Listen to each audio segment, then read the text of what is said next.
Some schools are already back in session, but it's anything but business as usual, especially with buses. Megan Alexander on what's being done to keep kids safe. The days of the crowded school bus are over. Have a good day. In a neighborhood outside Nashville, some public schools are open, but most parents are opting to drive their kids to school.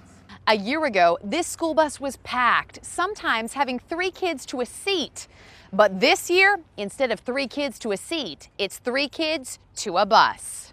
Mary Kate Brown is letting her daughter ride the bus. Why do you think there's so few kids riding the bus? I'm not entirely sure. I guess there's a lot of hesitation. Maybe some parents are still concerned, obviously, about COVID. Is it a little overwhelming for these kids to walk onto such a big empty bus? It's normally filled with kids. I think normally there are about 75 kids on the bus. Good morning. Frank Klein, head of safety for the Suffolk Transportation System in New York, showed us how he's keeping kids safe. We are going to do a 50% capacity, which means on a bus this size, we will have 21 students on the bus.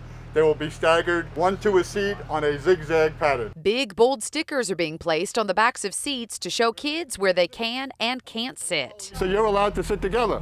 Why don't you sit over here then? Siblings will be able to sit together. Sit behind that girl here. Even with the new safety measures in place, most kids are happy to just finally leave lockdown and go back to school. Are you happy to be back at school though? Yeah. Many kids who don't feel comfortable taking the bus are riding their bikes or walking to school.